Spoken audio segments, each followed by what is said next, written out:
Good morning, everybody. You're listening to Money Matters on KPFT Houston. I'm Chris Hensley. The time is now 11 a.m. We've got a great show lined up for you today.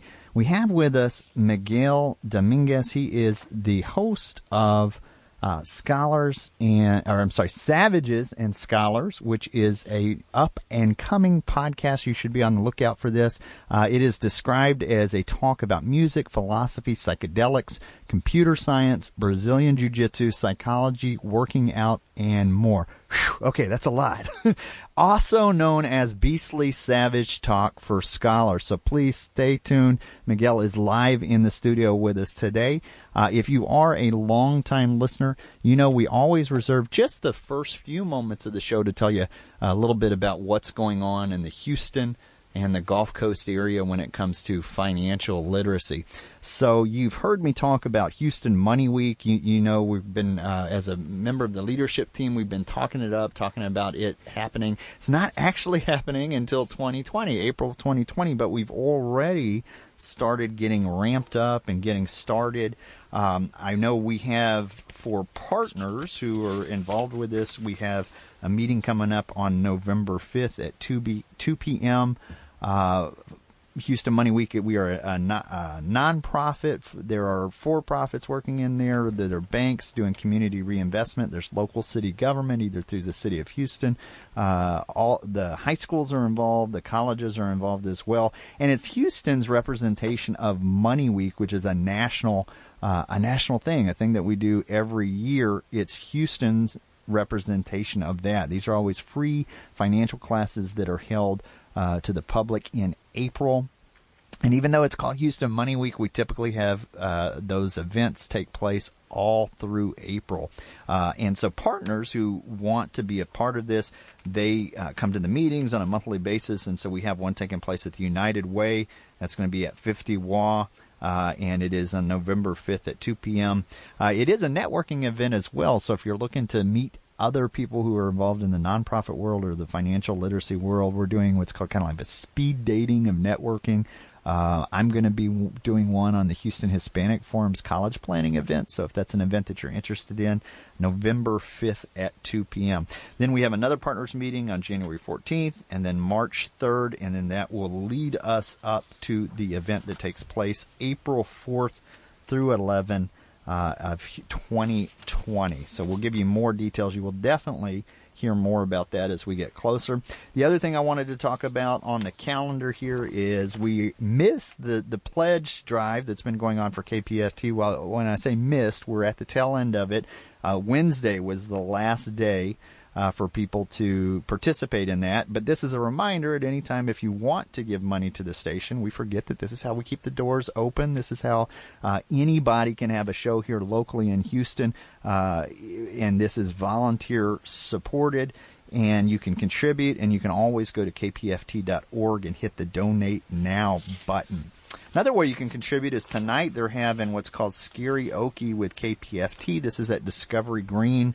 It will be tonight from 6 to 10. Now, as I'm saying that, it's raining outside, so I'm trying to figure out how that's going to happen. And you don't want to hear me do karaoke, so that's. But if you want to help support KPFT, this is a way to do it. You can go to Karaoke. This is at Discovery Green tonight from 6 to 10. Go out there and show your support. With that, let's go ahead and get Miguel's mic turned on. Miguel, how are you doing? I'm doing great. How about you? I'm doing great. Thank you for joining us today. Thanks for having me on. This is great. Absolutely. So you actually invited me on the show maybe like 2 weeks ago or so. Yes. And it was fun. I had a great time, and I know you, and I'll tell you a little bit about, we'll get to that as far as where we know each other from. But for listeners who'd like to get to know you a little bit better, can you tell us a little bit about yourself?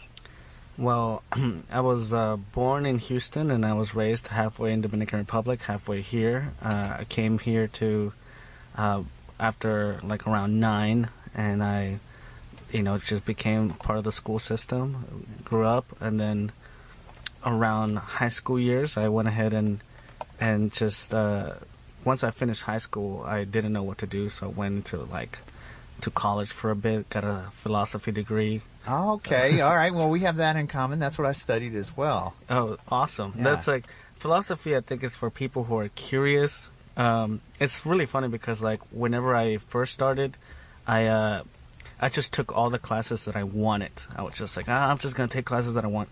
Around the 2-year mark, I was like, I should probably try to see what classes I should be taking. So I went over to the counselor, and the counselor was just like, you could have graduated last semester. And I was like, oh, cool, with what? And then they said you could do either a biology degree if you take one extra class. She was trying to push that biology degree. Right. Or you could just do a philosophy and just go ahead and finish this one out. And I did. Nice. Then I just... I always have the joke that the reason why I have a behavioral science degree, which is what they call it. Yeah. It just means that I know why I'm poor. Well, that fits in nice with some of our topics here today.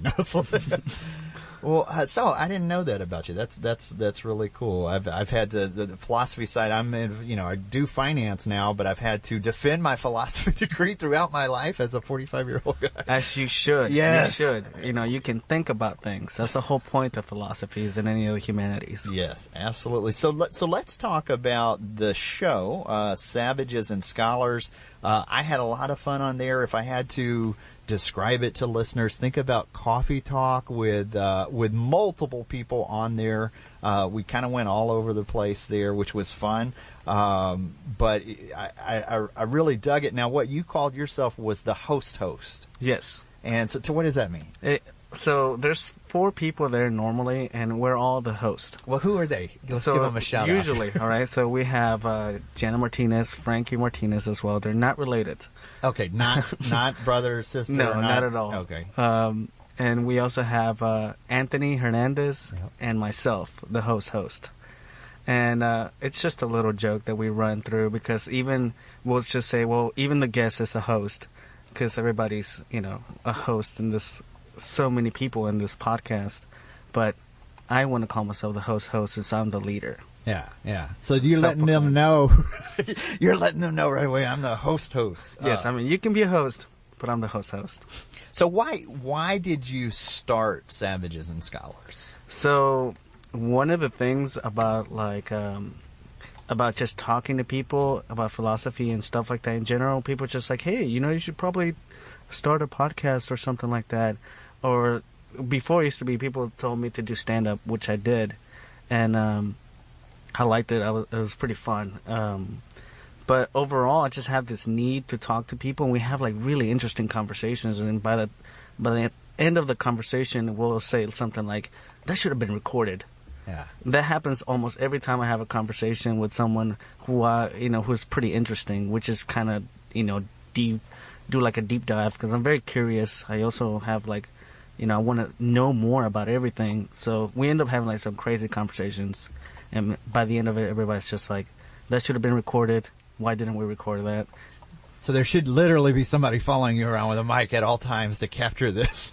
Yeah, I want to follow people with a mic. So I was just like, I'll go ahead and do that. Yeah. Since you started the podcast, what surprises have you run into? In terms of the podcast itself, the surprises I've run into is how easy it was to actually do something that I thought was hard.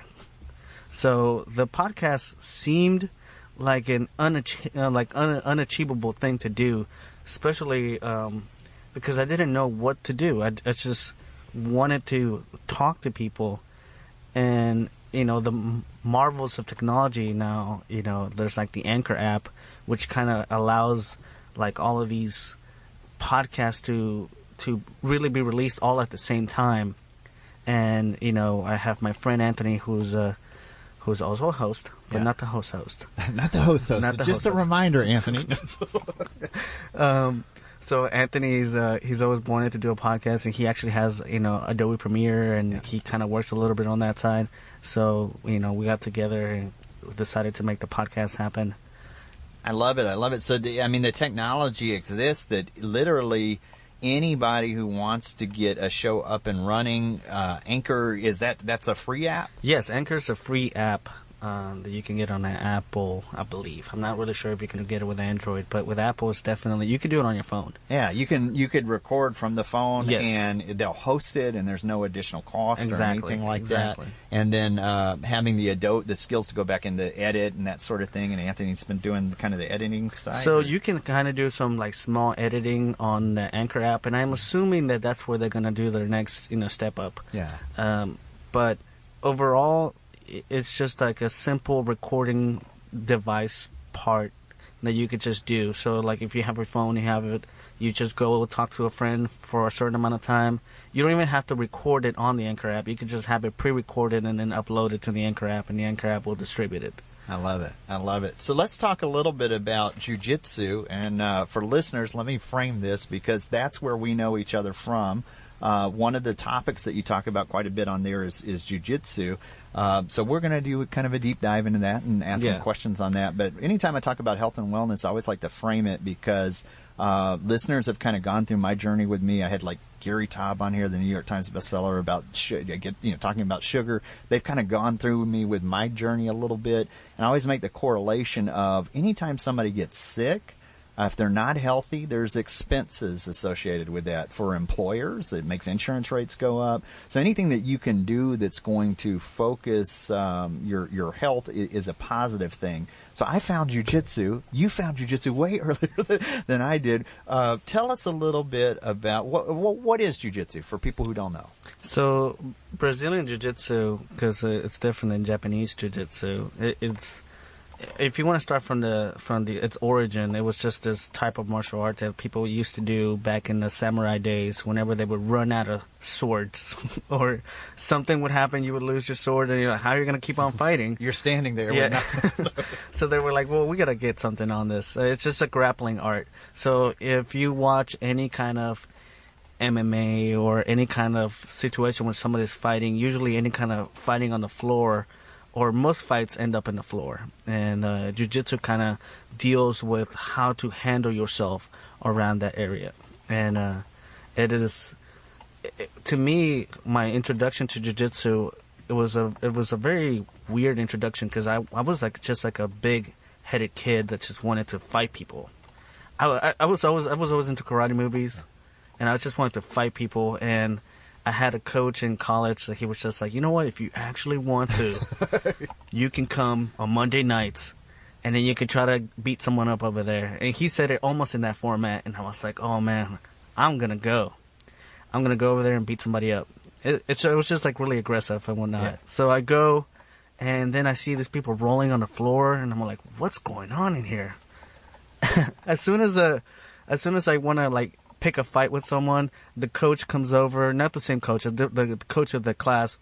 He was just like, hey, why don't you just, go against me, and we could just kind of see, where you were at. And I was like, all right, I mean, if you want me to beat you up, I guess I'll do it.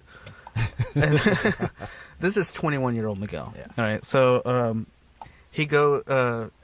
by that, it's me, 21-year-old Miguel, tries to fight this guy. This guy, pulls me down and does a double armbar on me almost immediately, where like I didn't even know what happened. I was just like, please stop.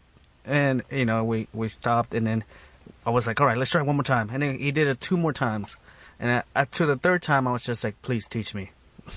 I give up all things that I thought I knew. This is it. Like, raise your hand. Yes, count me in. Please teach me. So that's when fast forward to the future here, and when I went to do the show with you, you've got a wall full of medals from when you're competing in jiu-jitsu, and we'll talk a little bit about that as well. But for the average person, Why would somebody do jiu-jitsu who hasn't been a part of jiu-jitsu in the past? What would be for the layperson? Okay, so the reason why you would like to do jiu-jitsu, I think the reason why I started was, just because I wanted to fight people. That was number one. But for a normal person, I think if you have extra, let's just say that you want to be in handling a situation. You want to be able to handle any situation, and you can learn all the other martial arts. I'm for every martial art. But I feel like jiu-jitsu is like a nice martial art. You can kind of hold a person down. You can kind of be in control of almost any situation, and that you don't have to be completely afraid that you're naked in terms of how to defend yourself or how to diffuse the situation, because a lot of it requires to be able to have a control of what's going on. That's if you want to go against another opponent. Another reason why people do it is because it is such a cardio. Mm-hmm. It's a cardio machine, and you lose a lot of weight. I started off at around 175 pounds, and whenever I compete, I weigh in at 138 pounds. Wow. So, yeah, you lose a lot of weight doing it. And it's definitely changed my life in terms of, discipline and stuff like that, which I feel like are also big deals. For younger kids, you might want to have them do it because it just gives them that kind of framework, and it lets them understand that if they work hard at something, they can do it, because nobody knows jiu-jitsu. I used to have a coach that used to tell me, if somebody punches you, you can kind of figure out how to punch them back. But if somebody does an armbar on you, you will never be able to figure it out on your own. There's no way. Yeah. So I'm smiling here because I'm going to recap some of the things you just said because they're powerful. You talked about discipline, and that's not just for a young man. That's from 0 to, I'm 45, and this is helping with discipline. And you talked about cardio. This is, when you roll in jiu-jitsu from 0 to 6, 0 to 5, however many minutes you're going, depending on how much energy you're using, you are raising your heart rate, just from the minute go. You talked about control. You called it the nice martial art because it gives you have the ability to kind of dial up and dial down what you're going to do, mm-hmm. As opposed to some of these lethal. You just go up and punch somebody in the throat or something like that. Yeah, you don't have to knock them out. You don't have to immediately breaking their nose or anything like that. So in that way, you have what you mentioned, the control there, and then just to fight people. And I laugh because here I am at 45, and I'll mention that. And my wife's like, if you're at 45 and you're fighting as a grown man, you shouldn't be doing that. But then there's all these other the competition aspects, the self-discipline, all of that stuff. Mm-hmm. So your list is my list as well there. Yeah, and I gotta point out that as I've gone more and more deep into jiu-jitsu, you get to see a lot more of what the martial art is and less of why you even started. So you might think that you start for a certain reason, and then you're probably going to stay for a different one. For me, I wanted to fight people, and then I ended up, really loving the martial art, which is why I compete more. I do not like to fight anymore. I don't want to fight anybody at all. As a matter of fact, I'm well, there's no real medal I'm gonna get from this. There's nothing I'm gonna get from this other than trouble. So it's definitely helped me be confident enough in myself where I can just be like, nah, man, I'm cool. Whatever your problem was, sorry about that. We can just deal with it that way. I love that. You just start for one reason, but you end up staying for another. And I think what they call that's part of your journey along the way. You figure it out. And we're going to talk a little bit more about the competition here because that's something that you actively do quite a bit. But I'm going to sidestep for a moment, and I wanted you to talk a little bit about kids in jiu-jitsu because you're actually so my son trains at our school, Pablo Silva, BJJ. You are one of the coaches that has taught not only myself, but also Alistair. So I trust you to train my child. But for kids, talk a little bit about kids in jiu-jitsu training. So, with kids in jiu-jitsu training, one of the cool things is that you get to see kids become good. And that is actually something really cool that you get to do, especially uncoordinated kids. Kids usually don't have a frame at all. That's when I was talking about getting a framework. kids don't have one at all. And if you give them a good discipline framework, they will expend all their energy doing something good like this. And, you know, just, again, having that confidence, because kids don't really have anything. They don't have anything to lay back on. They're just themselves most of the time. And they might not know how to handle situations. And a lot of jiu-jitsu, you know, it's teaching kids how to handle most situations that they can encounter, in particular, bully situations, situations in which a kid might actually just know not to fight someone because they could hurt the other person. So I love that. So to watch kids become better, you talked about the bullying situations and even just the physical self-confidence. So, you know, everybody some kids will come in lacking self-confidence, and so this is a great way to help them, or it's the other way where they have a lot of confidence, but they don't have the physical ability to back it up if anything happens, which also can be dangerous as well. Yes, definitely can be dangerous. It's a fun thing to see the kids kind of evolve and kind of have a framework, especially for competitions. They're good at, kids really like to, they have a lot of extra energy, and it's just a good way to spend it. So, you know, and I feel like a snob when it comes to jiu-jitsu, but I get that there's a false confidence with some of the martial arts schools where kids will go in there and they'll train, but maybe they're not doing things that will actually work in real life. And with jiu-jitsu, it seems like this is kind of the real deal. Yeah, every jiu-jitsu encounter is almost as I've heard it said multiple times, like it's like playing I Killed You, right? So it's just, you know, like you go, you're fighting, and then somebody taps, and it's just like, oh, I would have died at that moment. You know, that's how like most of jiu-jitsu is. And I think judo also has this. I forget the actual name. There's an actual name for this type of sports where you can just go 100%, and in most other sports you're not allowed to do that. You're not allowed to do that in boxing. You can't just, you know. If you just smash somebody's face and you don't have a glove on your hand, then somebody's getting hurt. Somebody's getting hurt. You know, it could be both. Right, both your hand and that person's face, or whatever. So let's talk more. We talked about the competing. What have been some of the biggest roadblocks to success when it comes to competing? In terms of competing, the biggest roadblocks to success is just I think it's just not knowing what you're capable of doing. So a lot of the times you'll see somebody be successful, and you're like, how did they get there? You know, our coach Pablo Silva, I remember at one point whenever I first started talking to him, I remember telling him, it's like, oh man, I wish I could do this, and he's just like, why don't you do it? And I'm like, what do you mean? And he's just like, just do it. Just put in the effort, put in the work, and then you can do it. So then, you know, he kind of instilled in me, like, to drill. You know, it's just like a lot of the winners tend to do a lot of repeating the same movements over and over and over again, to the point where they kind of honing their skills to, you know, you get to do some execution. And that's how a lot of the success is.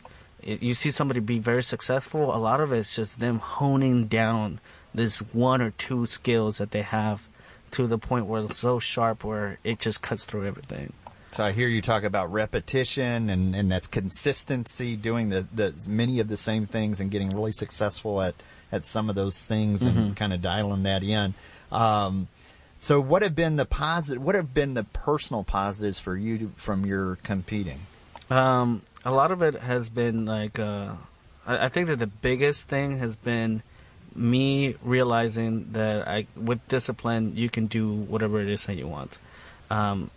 Like before jiu-jitsu, I used to kind of wish that things happened, and then now I'm more like, all right, if I want this to happen, what do I have to do? I have to do this, I have to do that.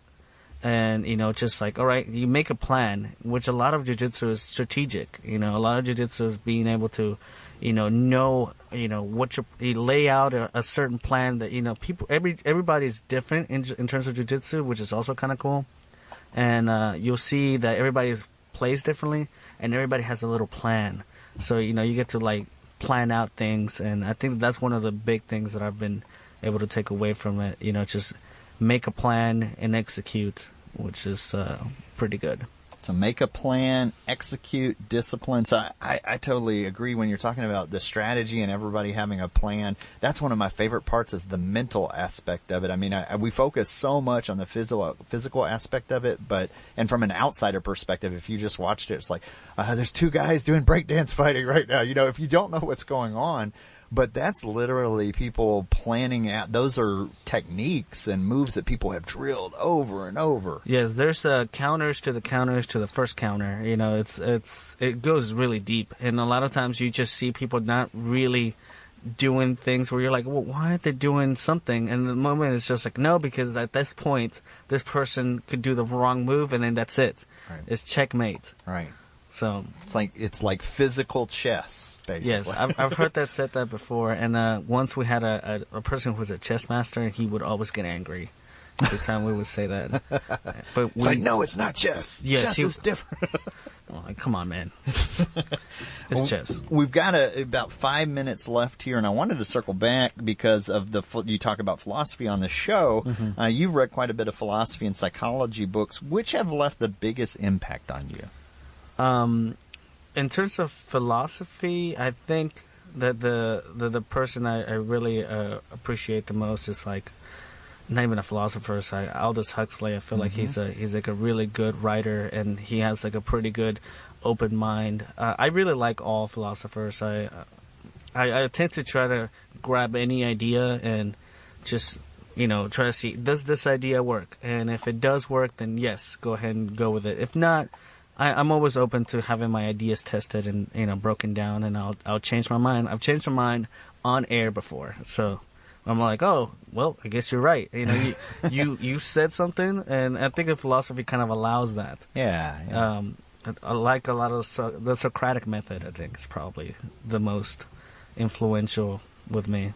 So I love, Aldous Huxley, I think is very famous for, was it The Doors of Perception is one? That's, yes, A Brave New World, The Doors of Perception, World, and Island. Island was actually, so I read that when I was in high school, and I read quite a few philosophy books that I don't know why the hell I was reading them in high school, but Island was one, and that one dealt with society accepting death. And being open to that transition from living to death. And so that's one that doesn't get as much airplay. No, it doesn't get as much. People don't talk about that one as much, but I really dug that one. Yeah, it's really, cool. It's our society is kind of set up in a way where like we really, really like young. We really like the youth, and we kind of forget everything past that.